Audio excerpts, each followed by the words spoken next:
क्षेत्र में चर्चा सरेआम है। मैं बता दूं उनका पंकज साव नाम है। जी हाँ, ग्राम पंचायत राजमोहनपुर से पंचायत समिति पद के भावी उम्मीदवार पंकज कुमार साव जी को भारी से भारी मतों से आप विजयी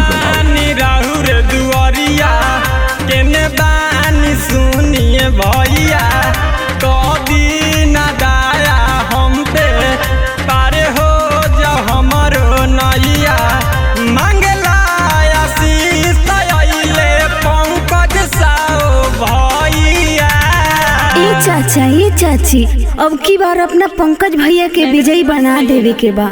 रउरा से हाथ जोड़ के निहोरा बा ये चाचा। समिति बनाते हम करी हाथ जोड़िया,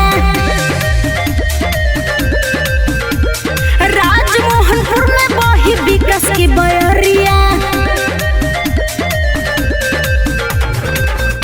तना भूले के बा ना भुलावे के बा, और जे भूलता ओकरो के भी याद दिलावे के बा। सुनिए भैया भाभी करिले गोहरैया हो, सुनिए भैया भाभी करिले गोहरैया हो।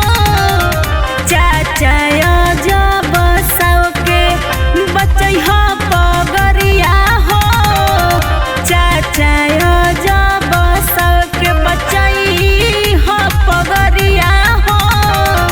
ए भैया ए भाभी एक बार विश्वास करके देख ली। एक बेरी करके विश्वास देखा चाचा मनावा के पूरा होई आस हो। भैया पंकज साव जीते जाते जाई है अपना पंचायत के होई विकास हो। होय होय होय होय अब की में पंकज साव के हारा के बात में नहीं आई हो, विजय के झंडा लहराई हो। वोट दे के तू अपन इनका के जीतई हो।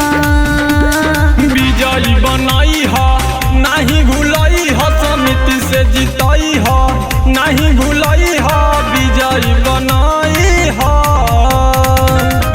आई बानी राहुल दुआरिया केने बानी सुनिए भैया कभी न दाया हम पे पारे हो जा हमारो नैया मंगला आशीष अइले पंकज साव भैया।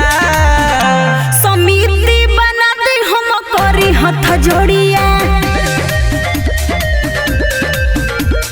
राजमोहनपुर में बही विकास की बयरिया।